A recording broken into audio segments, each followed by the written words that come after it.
giant ones. I don't know, I just had more success with those. This is a size 12 hook, so that gives you an idea.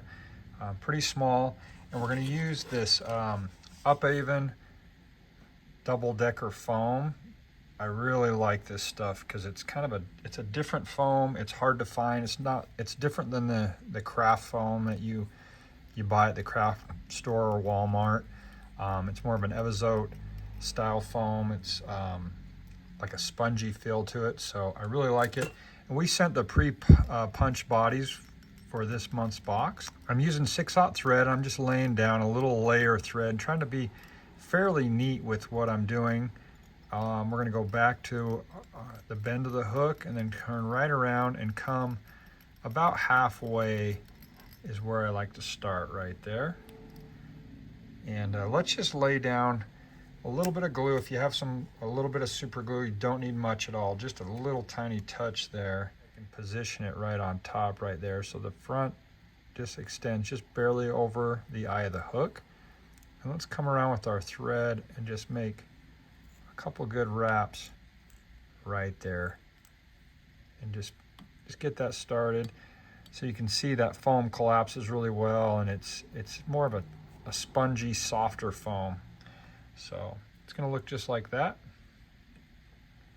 All right, now let's I'm going to put a little wing on this. So I just have some gray poly yarn, and I've just brushed some of that out, and I don't need a whole lot, but I like just a little tuft out the top. So a little bit of this yarn helps me locate that. So I'm just going to take that there like that and just fold that over.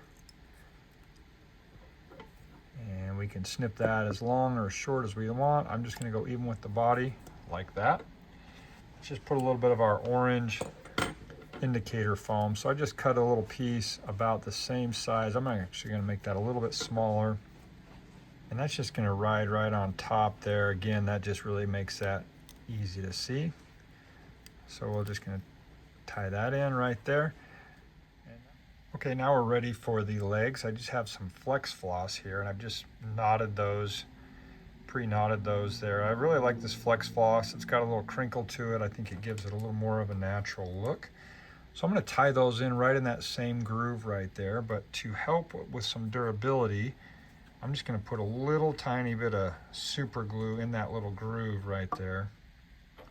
And I'm going to use my bodkin or a needle to just kind of rub a little bit down in there like that, and that'll help secure those in there. So I'll take the first set, and again I want that knot to extend just almost to the back of the hook there, and then let's just carefully position those in there and secure those in with a couple good wraps like that. And we can trim off this excess right there. Okay, and we'll trim one of these on the back right there, like that. All right, let's repeat that step on the opposite side. Line those knots up. Make sure we get the leg so it's sticking down, not up.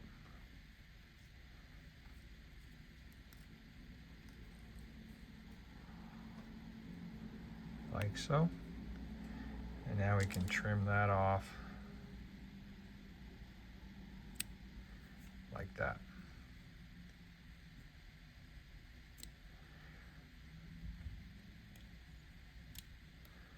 Okay, now we need to advance our thread to the next segment there. So let's just pull that back and just cross that over. And then we'll tie that down right there behind the eye of the hook with a couple of good turns. And then let's put in just a single strand on each side. Like that. Oops. And we'll repeat that over here.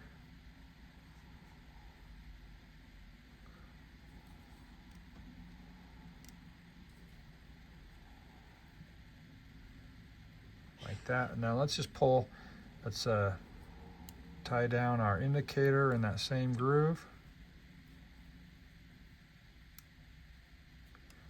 And let's just pull everything back up and come up underneath and make a couple good turns right there. And that's where we can whip finish.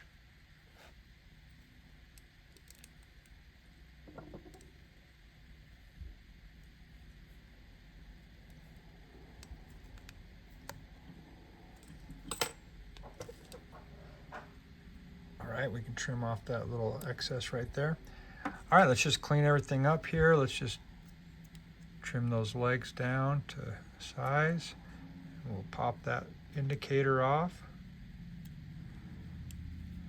And now let's take a little marker here. This is, give it a little bit of more bugginess. I'm gonna stripe those up.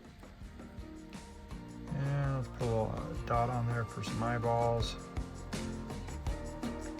We've got an effective little foam hopper. Pretty simple, but highly effective. Use this all summer long.